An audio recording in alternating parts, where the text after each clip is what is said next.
আজকে আমাদের একটা বর্ধিত কর্মী সভা থাকে, যেখানে ভাঙড় বিধানসভা কমিটির সমস্ত মেম্বার, বুথের সভাপতি, মাদার পার্টির যুব সভাপতি, সেক্রেটারি, বুথের মেম্বার, এই সমস্ত কর্মীদের নিয়ে তিনি একটা বর্ধিত কর্মী সভা করলেন। এবং প্রতি বছর আমাদের প্রিয় দাদা, আমাদের অবজারভার মানবিক শওকত মোল্লা সাহেব ঈদের আগে তাঁর কর্মীদেরকে যেমন তিনি উপহার দেন, সাথে সাথে এবছর ভাঙড় বিধানসভা জুড়ে 40,000 পরিবারকে তিনি ঈদের উপহার পাঠাবেন। এটা তিনি করে থাকেন তার মানবিক দৃষ্টিভঙ্গিতে। দেখুন, আজকে যেটা দাদা আমাদের ভাঙড় জুড়ে যে কাটালিয়া উজ্জ্বল সংঘের মাঠে যে আমাদের একটা তৃণমূলের বৈধ সভার আয়োজন করেছিলেন, শুধু জাস্ট আমাদের 40,000 বাড়িতে পৌঁছাবার জন্য আজকের আমাদের এই বৈঠক সভা। আমাদের ক্যানিং পূর্বের বিধায়ক ভাঙড়ের অবজারভার হিসেবে যেদিন থেকে ভাঙড়ে শওকতদা এসেছিলেন, সেখান থেকে মানুষের সাড়া, মানুষের ভালোবাসা, দাদার প্রতি মানুষের আস্থা সারা ভাঙড় জুড়ে মানুষের ঢল নেমেছে। এমন নেতা 2011 সালে বাংলায় মমতা ব্যানার্জি ক্ষমতায় আসার পরে ভাঙড়ে সে নেতা তৈরি হয়নি, যার দরুন মানুষের যে অধিক প্রভাব, মানুষের যে ঝড় শওকত মোল্লার নেতৃত্বে ভাঙড়ে নেমে গেছে। 2026-এ ভাঙড় জিতবে তৃণমূল কংগ্রেস। দাদার নেতৃত্বে দাদা যে নির্দেশ দেবেন, দাদার নির্দেশে সমস্ত তৃণমূল সমর্থক কর্মীরা তার নেতৃত্বে চলবে। আমি চালতাবাড়ি অঞ্চলের উপপ্রধান। পাঞ্জাবি পেলাম আমাদের ওখানে তো আর হচ্ছে কি অবজারভার শওকত মোল্লা সাহেব হাত থেকে খুবই আনন্দ পেলাম। ছবিগুলি এটা হলো আমাদের ভাঙড়ের যিনি রণতরী অবজারভার অর্থাৎ শওকত মোল্লা মহাশয় একটা উপহার দিয়েছেন ভাঙড়ের প্রত্যেক সাধারণ কর্মীদেরকে।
সুবিধা হবে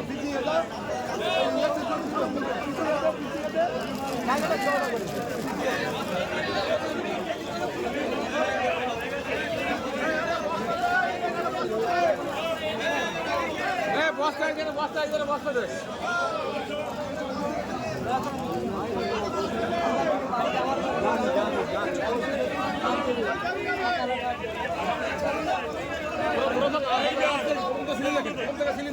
কি করে বলবো আমি বুঝতে হবে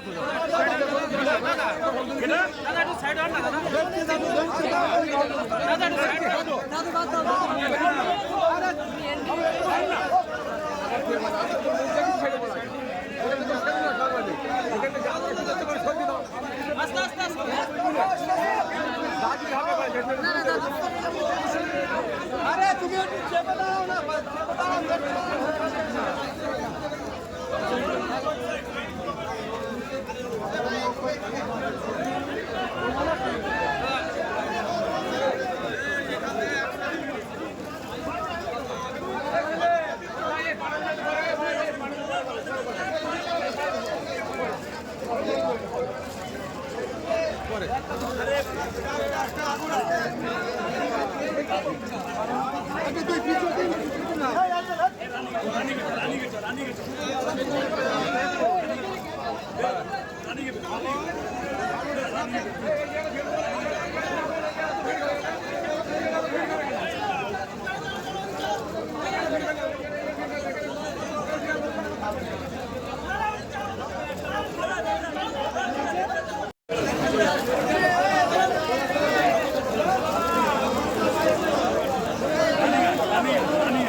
আস্তে আস্তে আস্তে দাঁড়া চলো চলো চলো আরে বাজি দাও কাম করে চলো চলো চলো